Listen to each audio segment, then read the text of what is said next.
আসসালামু আলাইকুম গাইজ, আশা করি সকলে ভালো আছেন। কিন্তু মগ অবস্থা তো হয়ে গেছে অন্যরকম। এতদিন ধরে যে দোকানে দোকানে বাকি খাইছি, হ্যামস্টারের উপরে নির্ভর করে আছে। হ্যামস্টারের তো টাকা পাবো, টাকা পাই আর দোকানের ঋণগুলো পরিশোধ করবো। হ্যামস্টার যে পরিমাণে টাকা দিয়েছে, এই টাকা তো ঋণ পরিশোধ করতে পারলাম না। টাকা দিয়া এর লেগে এলাকা সেটা চলে যাইতে এসে ঘুরতে অন্য জায়গায়। চলেন আপনাকে লইয়ে যাই এই জায়গায়।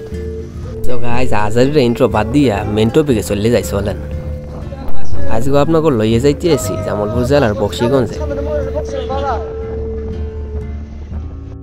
নিজের এলাকায় ঘুরতে ঘুরতে আর ভাল লাগে না, বুঝছেন। এর লেগা ঘুরতে যাইতে আসি বক্সিগঞ্জে।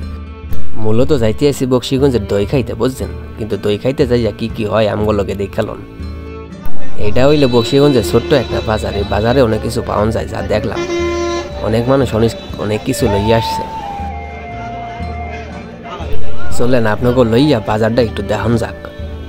বাজারে কি কি আছে, কি কি উঠছে, এইগুলো দেখে লইয়া এই চলেন।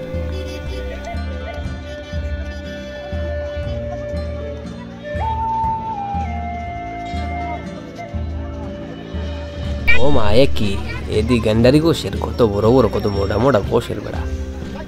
এখানে দিয়ে যদি রাকিবের মাথায় বাড়ি দেওয়া যায়, ইয়ে তো রাকিবের মাথা ফাইটটা যাইবে। ওরা যে দইয়ের কথা শুনে আইছিলাম, এই দইগুলা এনে বসে, বুঝছেন। চলেন দেখা লই দইগুলা কেমন।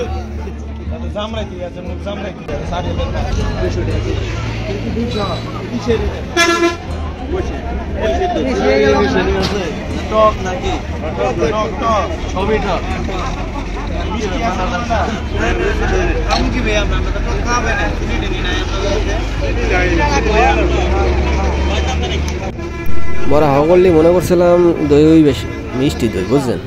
পরে আইয়া দেই টক দই, সবগুলা টক দই।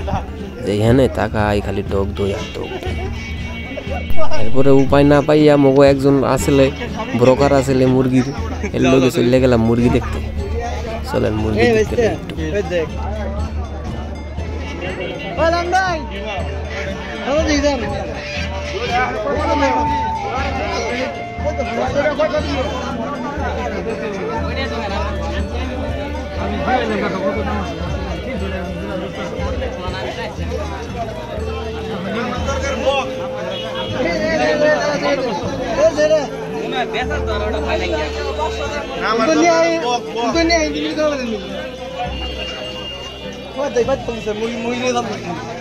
তারপর হাঁস মুরগির বাজার দেখতে দেখতে ভাবলাম যে আইসি যখন এত দূর, ওরা একটু দই খাইয়ে যাই। দই তো হোক আর যেটাই হোক দেখতে লই খাওয়ান যায় কিনা।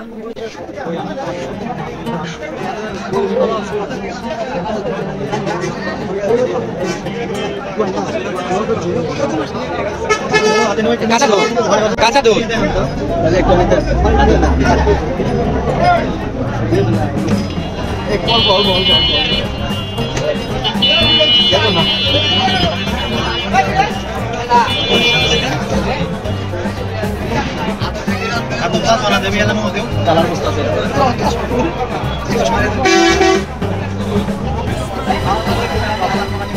कुछ समझे दया।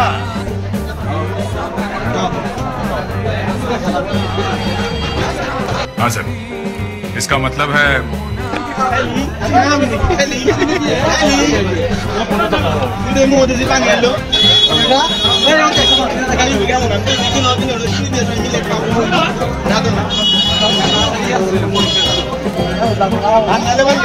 मुझे तो कोई पूछ ले खाने के लिए, मैं खाऊंगा।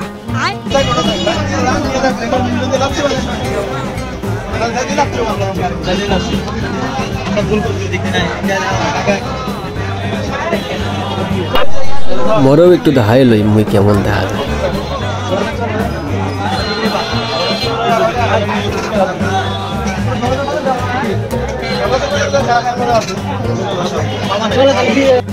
আজকের ভিডিও এই পর্যন্ত।